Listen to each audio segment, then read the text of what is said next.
Hey everyone, quick look at this. See that? Almost 98% of you watching aren't subscribed yet. Subscribing is the best way to not miss any new infidelity stories and support what we do here. It's free and it makes a huge difference. Hit that subscribe button below. Okay, now to today's story. I ain't gonna lie. Sometimes, late at night, when the TV's off and the house is quiet, it hits me. That feeling, like something inside me just shifted. And it all started after Robert, my husband, passed. Bless his soul. He was a good man. Robert always took care of things. After he was gone, well, I had to be the one in charge. And I am. Always have been, in a way. But it was different then. I ran my life like clockwork. Everything in its place. Bills paid on time. Garden watered. Just right. Even the folks who worked for me, I kept them at arm's length. Didn't want anyone getting too close. Intimacy? Forget about it. That part of my life felt like it just shut down. Like an old store you lock up and throw away the key. But even with all that control, all that order, there was this something else. A kind of rumbling inside like an old engine trying to start but can't quite turn over. Something I couldn't boss around no matter how hard I tried. It was like a little crack in a dam, you know? You try to patch it up, but the water just keeps seeping through. And that's where Jordan comes in. He was just the pool guy. Young fella, maybe 26 or so. Started coming round regular to clean the pool. Nice enough kid, always said, "Good morning, Ms. Emily," or "Afternoon, Ms. Emily," real polite-like. It felt strange, though, that politeness. Like he was seeing something I didn't think anyone saw anymore. Or maybe it was just me being jumpy. Anyway, I started watching him. Not like a creep or nothing, just observing. The way he moved, the way he cleaned. He seemed to take his time, make sure everything was just right. I remember the first time he came. The sun was high and hot, beaten down on the patio. I was sitting on the porch reading the paper, trying to ignore the sweat trickling down my back.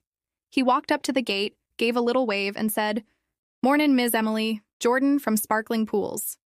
His smile was bright, almost too bright, I thought, like he was genuinely happy to be cleaning my pool in this heat. I just nodded and said, "Morning."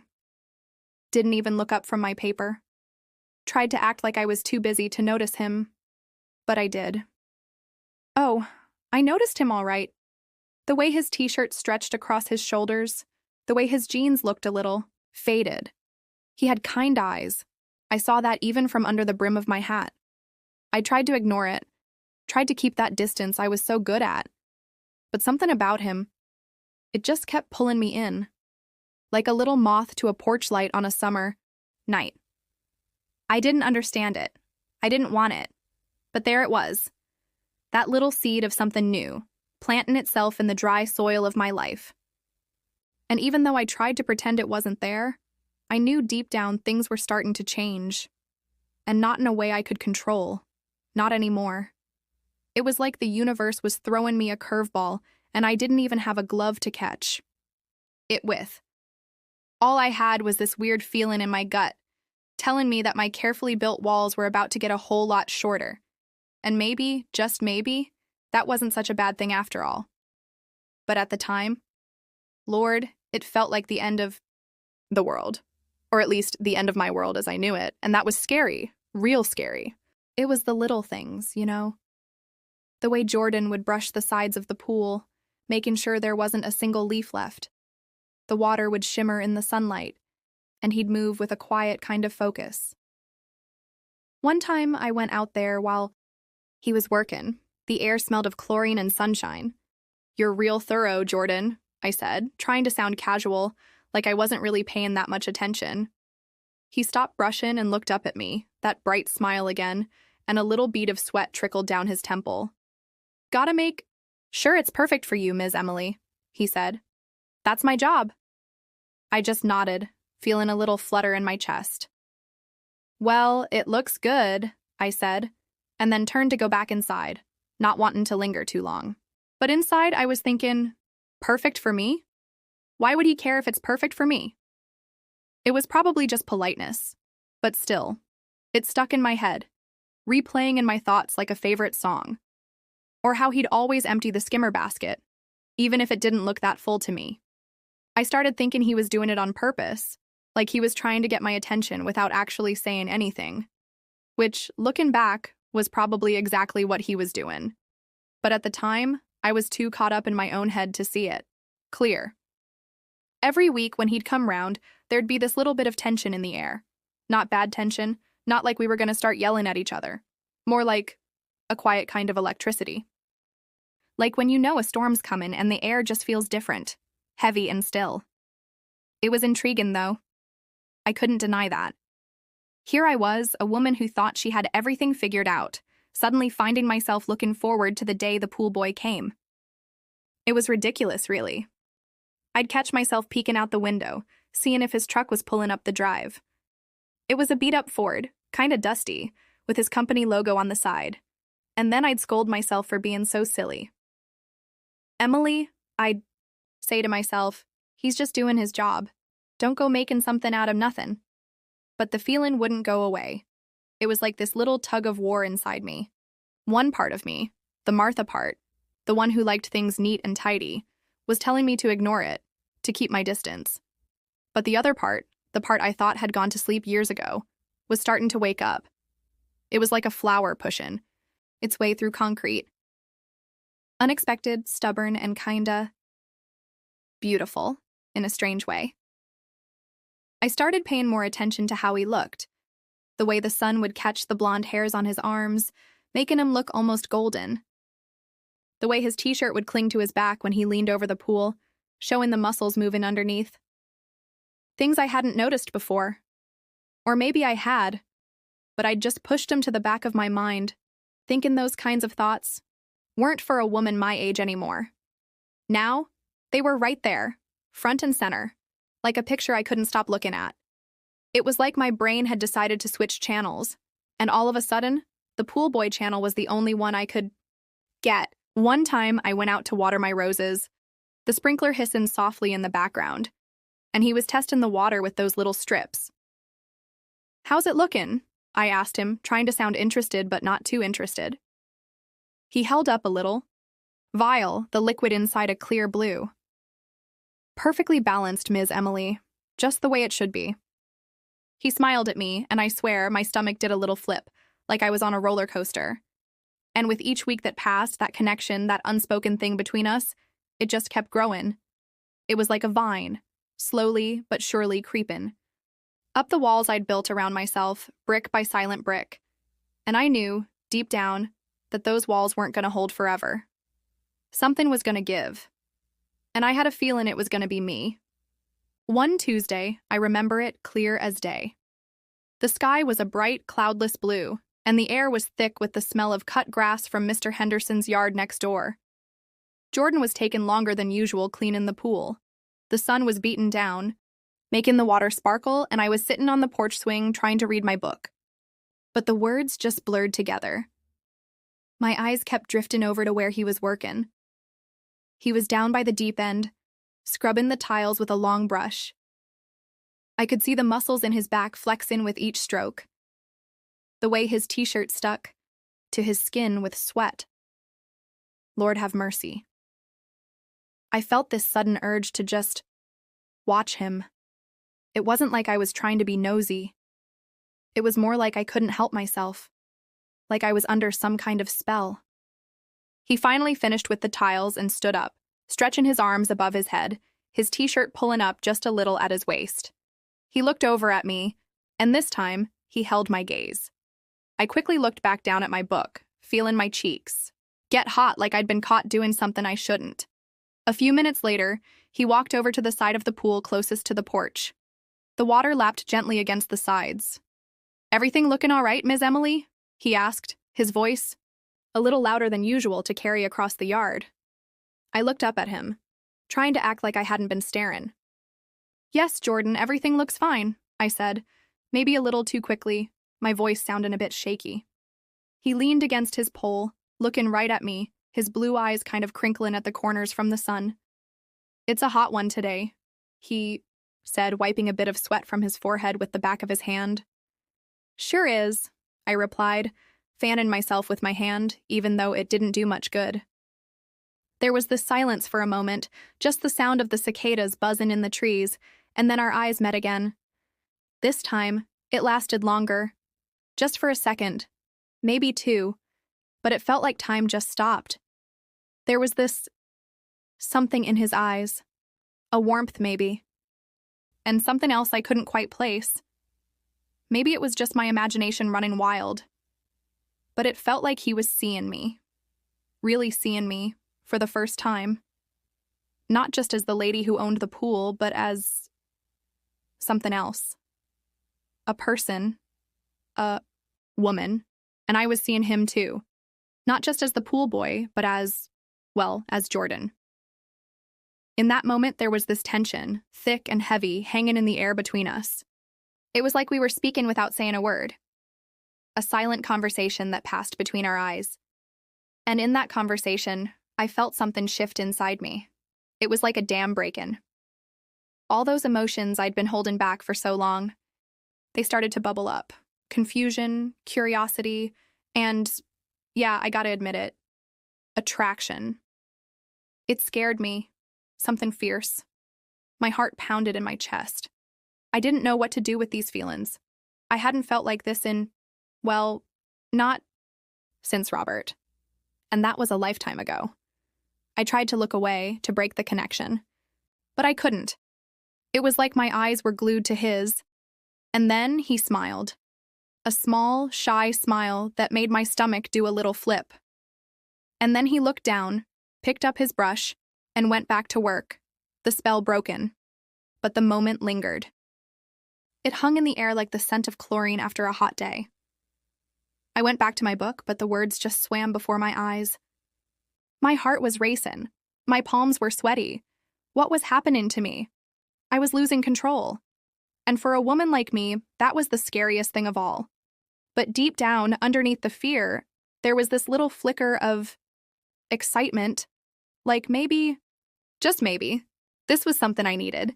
Something to shake me out of my carefully constructed routine. Something to make me feel alive again. The next week, when Jordan came, the sky was overcast, and there was a slight breeze rustling the leaves in the trees. Things felt different. There was this unspoken awareness between us. Like we both knew something had changed after that. Look across the pool. He was still polite, still called me Ms. Emily, but there was a new kind of softness in his eyes. And he seemed a little more hesitant, maybe. And I found myself looking forward to his visits even more, even though I didn't quite know what to expect. One afternoon, he was fixing a loose tile near the steps. The water was still and gray under the cloudy sky. He was down on his knees, his brow furrowed in concentration, his tongue sticking out just a little bit as he worked. I walked over to ask him something about the chemicals, just to have an excuse to talk to him, my heart thumping a little faster as I approached. "Is everything all right with the blue stuff?" I asked, pointing at the container of chlorine sitting by the filter. He looked up, smiling a little, and wiped his hands on his jeans. "Yeah, Ms. Emily, the chemicals are all balanced. Just fixing this little tile here. It was kinda loose."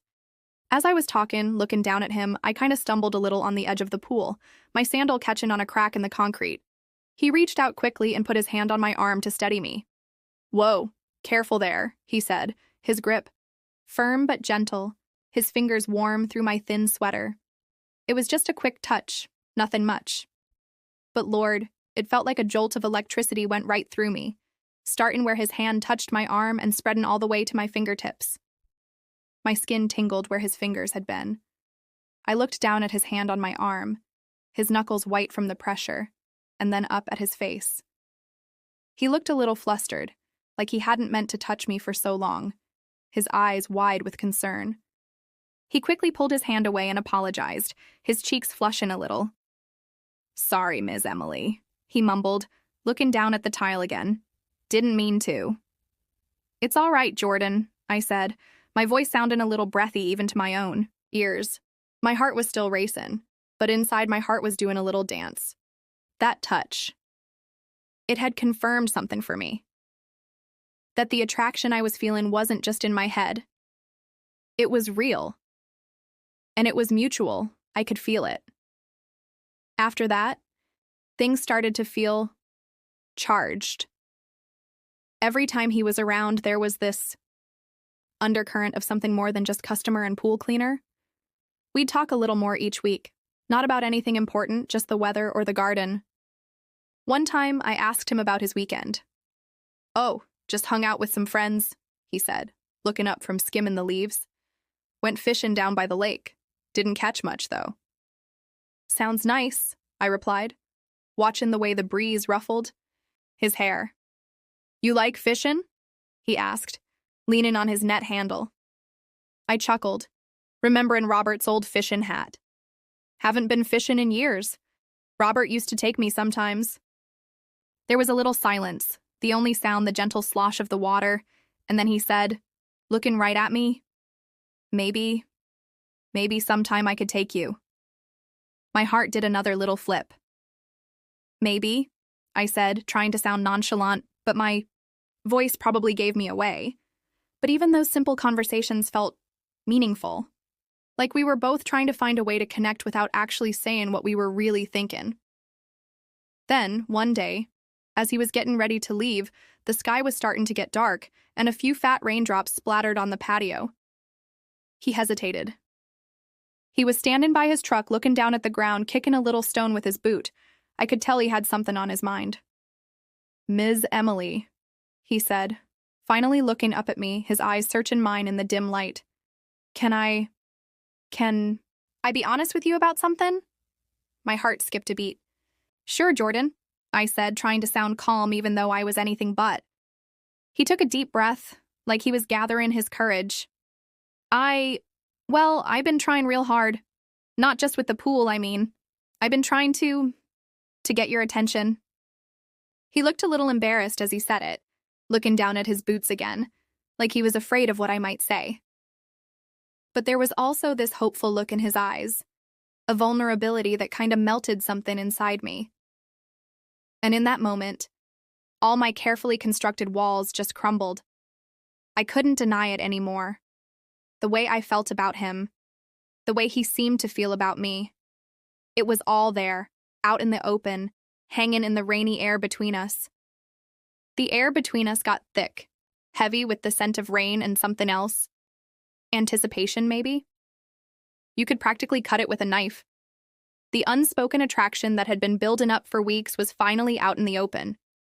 We just stood there for a minute, maybe longer, looking at each other in the twilight. There was this desire in his eyes, a kind of longing that mirrored what I was feeling inside. We were both right there, on the edge of something I hadn't felt in so long, something that made my hands tremble just a little. He took a step closer, the gravel crunching softly under his work boots. My breath caught in my throat. The rain was coming down a little harder now, the drops beating a gentle rhythm on the leaves of the azaleas. His voice was a little shaky when he spoke, like he wasn't quite sure if he should be saying what he was about to say. "Ms. Emily," he said softly, his eyes searching mine in the fading light. Can I kiss you?" I didn't say anything for a moment. My mind was racing. Was I really gonna do this? Was I really gonna kiss my pool cleaner, this young man who should probably be with someone his own age? But then I looked into his eyes, and I saw something there. Something genuine. Something that felt right in a way I hadn't expected. And I knew I couldn't say no. I just nodded, just the tiniest bit, my heart pounding like a drum against my ribs. And then he was there, his lips on mine. The rain continued to fall around us, cool against my skin. It wasn't a gentle kiss, not at first. It was full of pent-up emotion, of longing, of something that had been brewing between us for weeks. It felt transformative, like all those walls I'd built around myself, brick by silent brick, just shattered into a million pieces, scattering in the rain. We held each other close, the kiss deepening, his arms wrapping around my waist, pulling me closer. It wasn't just about the physical attraction. though that was definitely there, a spark that ignited something I thought was long gone. It was about something deeper, a connection, an understanding that went beyond words, a silent promise in the rain. When we finally pulled apart, breathing heavy, the world felt different. The air seemed cleaner, the colors around us more vibrant, even in the dim light. "Wow," he whispered, a little smile on his face, his eyes still locked on mine. I just smiled back, feeling a little breathless, a little giddy even. "Yeah," I managed to say, my voice a little husky. What had just happened? It had changed things. It had changed me. I realized in that moment that all that control I thought I had, it was just an illusion, a way to protect myself from getting hurt again. My desire had been there all along, burning quietly beneath the surface, like embers waiting for a breeze. And Jordan, he had somehow managed to ignite it, to fan those embers into a flame. "Ms. Emily," he said softly, reaching out to take my hand, his fingers intertwining with mine. "Emily," I corrected him, a little shyly but with a smile. He smiled, his eyes warm and sincere. "Emily," he repeated, his thumb gently stroking my knuckles. "What happens now?" I looked into his eyes, not really knowing the answer, but not really caring either. I don't know, Jordan," I said honestly, the rain beating softly on my hair. "But I think I'd like to find out." He squeezed my hand, his grip reassuring. "Me too," he said, his gaze never leaving mine. The future? Lord knows what that holds. The rain kept falling, washing the dust off everything. I don't have all the answers, but in that moment, standing there by his truck, the taste of his kiss, still on my lips, the rain beating down around us, I knew one thing for sure. My life had taken a turn, a big one. And for the first time in a long time, I wasn't scared. Maybe a little nervous, but mostly hopeful. This moment, this kiss, it was the start of something new, a journey I never expected to take. But one I was suddenly and surprisingly ready for. And maybe, just maybe, Robert would have understood. Maybe he would have even wanted this for me, to feel alive again, to take a chance on happiness. Only time will tell. But for now, I'm just gonna hold on to this feeling. This unexpected, messy, wonderful feeling. The rain kept coming down. Not a downpour, but a steady, gentle rain that seemed to wash away all the awkwardness that might have followed that kiss. Jordan didn't let go of my hand. We just stood there for a few minutes, looking at each other, like we couldn't quite believe what had just happened. There was a softness in his eyes, a tenderness I hadn't seen before. And I felt lighter, like a weight I hadn't even realized I was carrying had been lifted. "So," he said finally, his voice low, "what do we do now?" I didn't have an answer right away. My mind was still a little fuzzy. I don't know," I admitted, but the uncertainty didn't feel scary anymore. It felt exciting. He squeezed my hand again. Can I take you inside? You must be getting wet." I looked down at my sweater, which was indeed a little damp. "Yeah," I said, a small smile playing on my lips. "That sounds nice." He walked me up to the porch, still holding my hand. When we got to the door, he hesitated. "Maybe I should just go," he said, looking a little unsure again. But I didn't want him to go, not yet. Would you like to come in for a cup of coffee?" The words were out before I even really thought about them. It felt a little bold, asking a man I'd just kissed to come into my house. But it felt right. His face lit up a little. "Really?" I wouldn't want to impose. Shook my head. "You wouldn't be. Come on in, Jordan."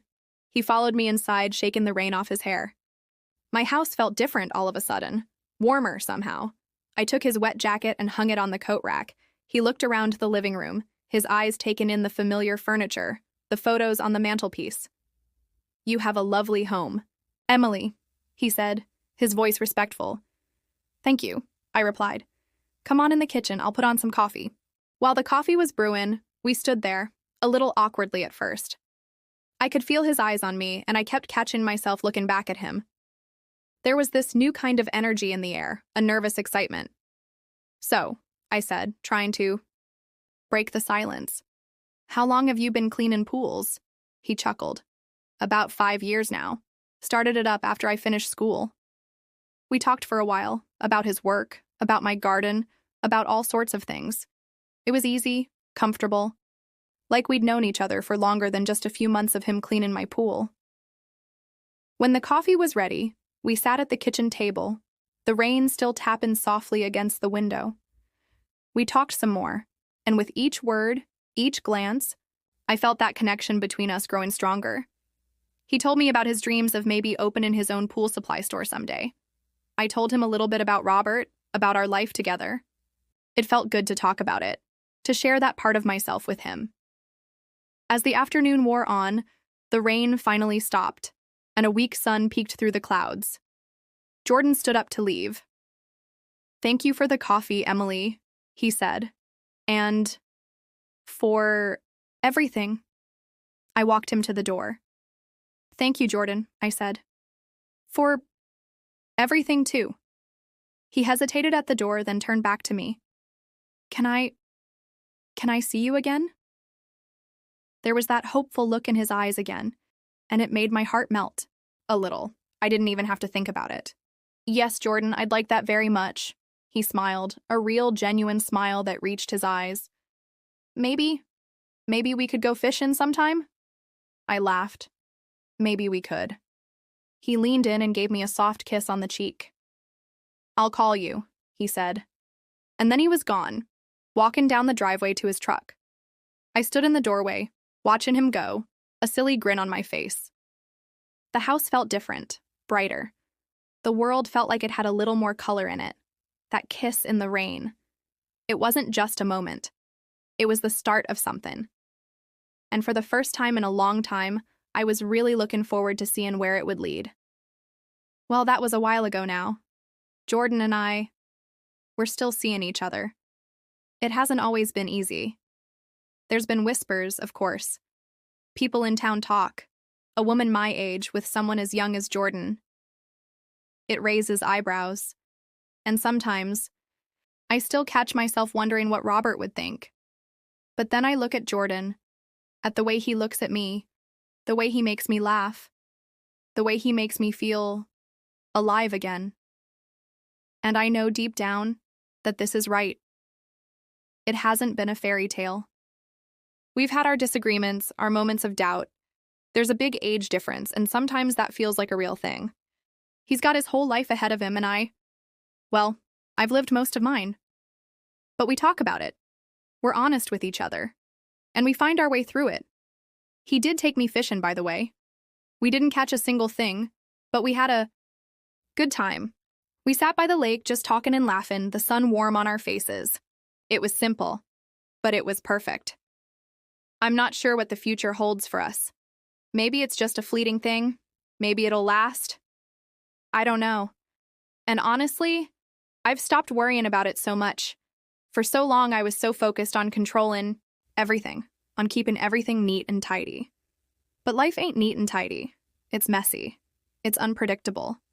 And sometimes, the best things happen when you least expect them, when you let go of the need to control everything. Jordan taught me that. He showed me that it's okay to feel things, even if they're a little scary. He showed me that life doesn't have to stop just because you've reached a certain age. There's still room for new beginnings, for unexpected connections, for a little bit of happiness, even in the most unlikely of places. So, yeah, that's my story. The story of how the pool boy came into my life and turned it upside down. And you know what? I wouldn't have it any other way. Maybe it won't last forever, but for now it's real, it's honest, and it's mine. And that's enough for me. It really is. Thanks for watching. If you enjoy our content, don't forget to subscribe. Hit that bell button and you'll receive a new infidelity story each day.